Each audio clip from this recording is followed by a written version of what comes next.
All right, it is early Saturday morning, nice and cool out, a good day to work on cars. We are working on the 07 D3 A8L today. Got a cup of coffee going. What we're gonna be doing is replacing the front outer tie rod on this side. Don't wanna jinx myself, be an easy repair. What we got going here, this car was getting really wandery going down the highway, and I replaced all four upper control arms probably 10,000 miles ago, and this one completely broke. Here's the other, that's the inside piece, and you can tell there's some kind of witness marks here where this thing had been like rubbing. Look, it's almost like rubbed completely down on there. Usually you replace these for clunking, which this part's still pretty tight, but anyway, I put AC Delco uppers on this when I did this car, and there's a, I'll show you here in a bit, but when you put these arms in, you want to clock them to where ride height is. So for example, kind of hard to see here, but you want it to be level, so it's not like in a bind going up or down.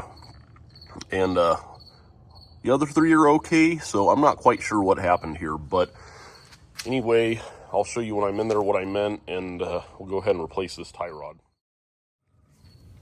All right, now that we're in here, I just wanted to show you real quick why we're doing this.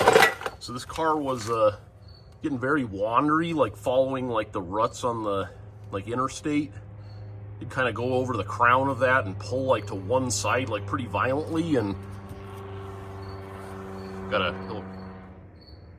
a helicopter flying over there. So anyway, you can see I did a hack job here. I used a grease needle, filled this back up with grease and siliconed over it, and it held for a while, but it's back needing replaced again.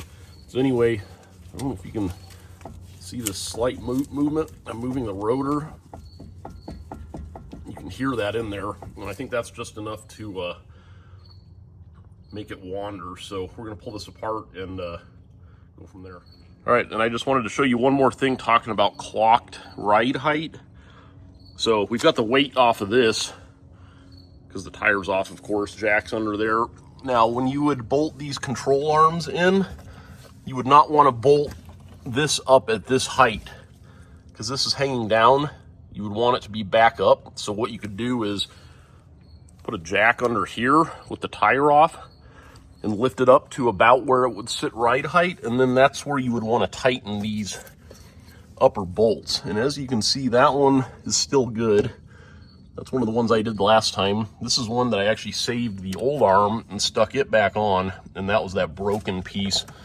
So I think I just had some bad rotten, rubber bushing on that. But anyway, I'm running an old part again, and this one seems to be holding it. I just replaced it just because last time, but you can see I did a needle repair grease job on that, but I just kind of did this in a pinch here, so I'm probably gonna go back and replace at least this arm eventually, but for now I just want to get this clunking and wandering out of here. All right, I'm gonna PB blast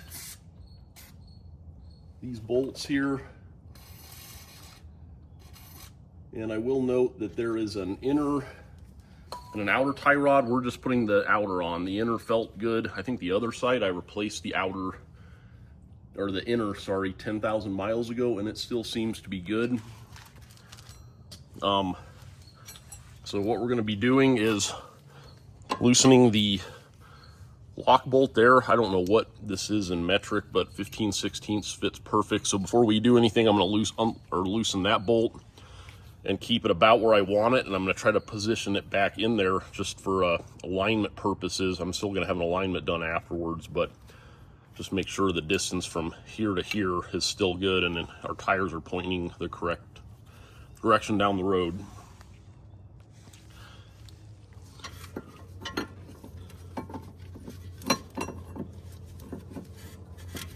All right, try to get this in there and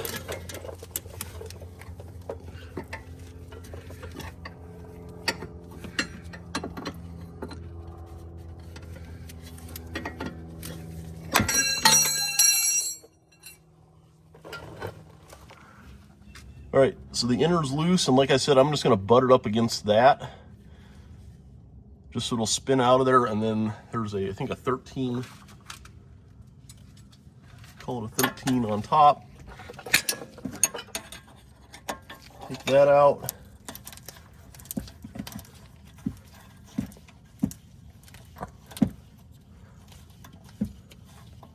I don't even know what this is for. I haven't seen a ton of cars that have that in there, but anyway, and then I believe this be a 16.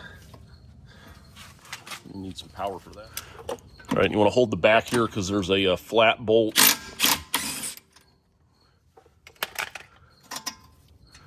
And I'll show you what I mean here. So it's got like a D flat on there that holds it, keep it from spinning. And I'll try to get this knocked out of there.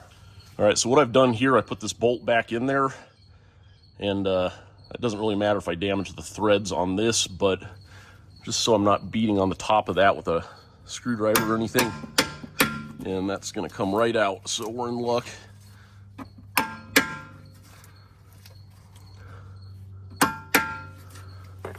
And just beat on the,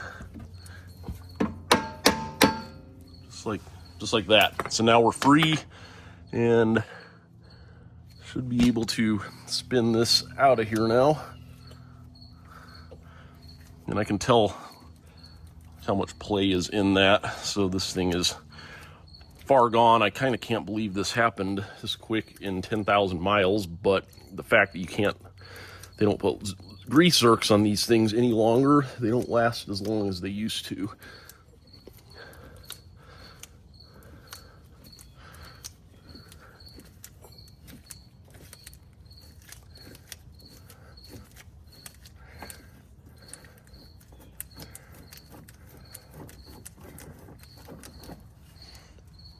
And there's that. You can tell this thing is just, it's gone.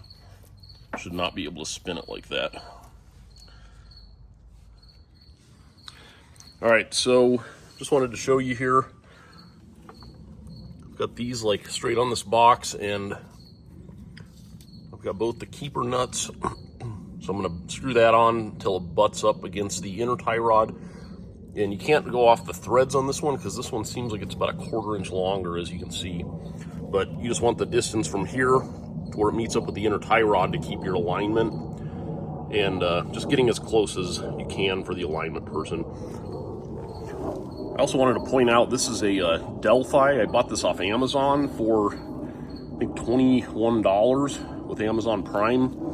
And it's not very often anymore that I open up a part and I'm just impressed with the quality on this thing. I mean, the machining is just like amazing for 20 bucks, and a lot of these suspension parts anymore are all made in China. This one says it's made in Turkey.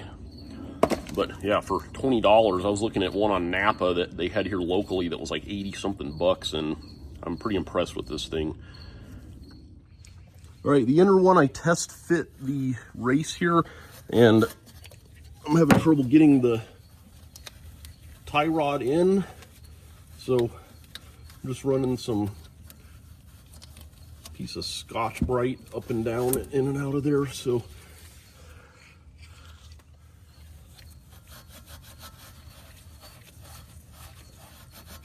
try to clean up any dirt or anything in there.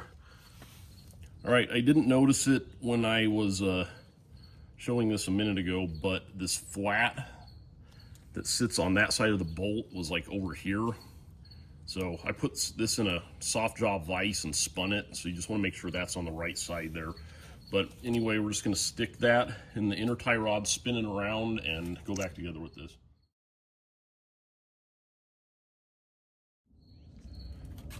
All right, just checking here. We got the flat lined up. It looks like it went through this way. All right, yep. So start this, And here's the upper piece. I'm not even sure what this does, because it seems like this is above the top of the knuckle there. So anyway, you want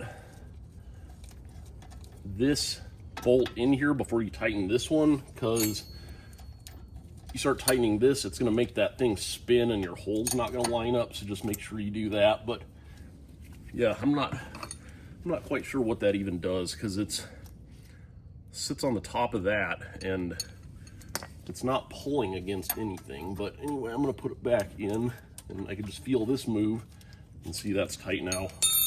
So tighten that down, and don't forget to tighten the inner nut and put the wheel back on.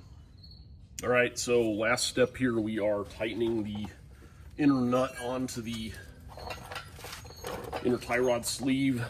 There's flats on this tie rod. I think you can see I've got like a 14 millimeter, a little loose, but you want to hold that to keep this tie rod from spinning side to side.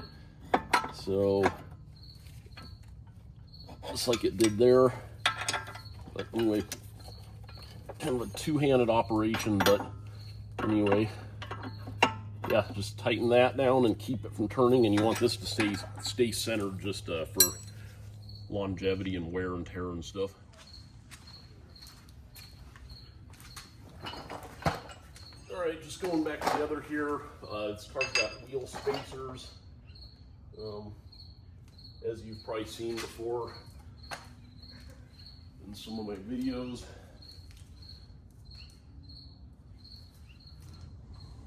All right, got the wheel back on, had to turn the camera off to get the wheel spacer adapter lined up correctly, which is a pain in the neck sometimes with these reverse wheel studs. Wasn't ever a big fan of torquing wheels, but I bought these torque sticks. So I got I think this is the 80 to 90, if you just go by what color it is. And yeah, torque these down real quick.